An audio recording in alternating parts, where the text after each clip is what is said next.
Gumti GS news চ্যানেলের পক্ষ থেকে সকলকে নমস্কার, ধন্যবাদ জানিয়ে আমি গৌতম আপনাদের সাথে ক্ষণিকের জন্য। 3 জন গুরুতরভাবে আহত, একজন অল্পেতে প্রাণে বেঁচে গেলেন। ঘটনা নতুন বাজার থানার অধীন খেদারনাল স্থিত জিএন ন্যাশনাল পাবলিক স্কুল সম্মুখে। খবর এবার বিস্তারিত।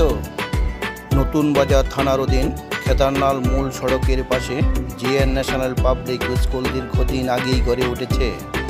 স্কুলের কর্ণধার ওনার আশা ও উদ্দেশ্য উদ্যমুখী হলে পরেও স্কুল পরিচালক ও প্রিন্সিপাল এর রুচিপূর্ণ ও সময় উপযোগী সিদ্ধান্ত গ্রহণে অনেক দুর্বলতা রয়েছে বলে অভিযোগ অভিভাবক মহলের তরফ থেকে। শুধু তাই নয়, স্কুলটির চারিপাশে প্রচুর পরিমাণে জঙ্গলে একাকার হয়ে আছে। দায়িত্বহীনতার মধ্য দিয়ে আর কয়েকদিন চললে পরে দেখা যাবে স্কুলের সাইনবোর্ডগুলিও জঙ্গলে গ্রাস করে নিয়েছে। স্কুলটির 1 নং গেটের সম্মুখভাবে যেই ধরনের জঙ্গল, এই জঙ্গলই হচ্ছে দুর্ঘটনার মূল কারণ। কি বলছেন এলাকার জনগণ?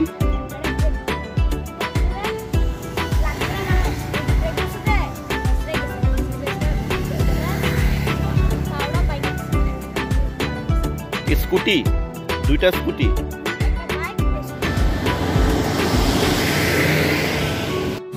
জিএন ন্যাশনাল স্কুল, এটা খেদারনাল। আচ্ছা, আজকে যে সকালবেলা অ্যাক্সিডেন্টটা হয়েছে, কিভাবে হয়েছে, কার দোষ, কি অসুবিধা, কি সমস্যা হয়েছিল? দোষটা বলতে একজন মহিলা বাচ্চা নিয়ে জিএন স্কুল নিয়ে বাচ্চা পৌঁছে দিয়ে আসার পরে যখন স্কুটিতে এখানে আসে, তখন একটা বাইক অমরপুর থেকে খুব দ্রুত গতিতে আসে। এখানে 2 জন ছিল, একজন চালক, একজন পেছনে বয়ে রয়েছে।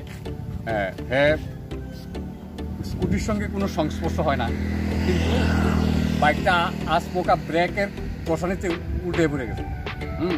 পড়ে যাওয়ার পরে পেছনে যে আরোহী আছিল, হ্যাঁ পুরো পাউটা ভেঙে গেছে। আর স্কুটির কোনো মহিলার কোনো দোষ নেই। তো একটা স্কুটি কি স্কুল থেকে আসছিল? স্কুল থেকে।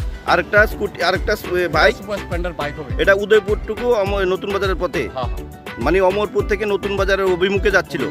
তাহলে কেন এরকম হলো? এত সুন্দর জায়গা।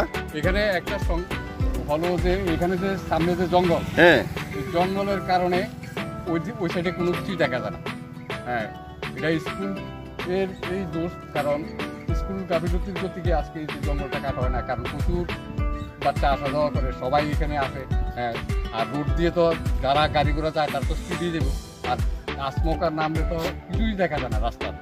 মানে আপনার বক্তব্য হচ্ছে যে আজকের যে দুর্ঘটনা হয়েছে, এটা অ্যাকচুয়ালি স্কুল বাউন্ডারির এই যে জঙ্গল মেন রোডে, এই জঙ্গলটা যদি কাটা হতো তাহলে হয়তোবা স্কুল থেকে আসার পথে যেই স্কুটিটা আসছিল, তো ওই এখান থেকে দেখা যেত।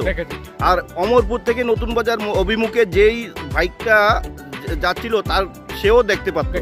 শুধু জঙ্গলটাই হচ্ছে এই অ্যাক্সিডেন্টের মূল কারণ। এখন দেখা যাক নিউজ প্রকাশিত হওয়ার পর স্কুল কর্তৃপক্ষ কী ধরনের ভূমিকা গ্রহণ করেন। স্কুলের চারিপাশে বিজ্ঞান ভিত্তিক বাউন্ডারি নির্মাণ এবং গেট নির্মাণ করেন কিনা।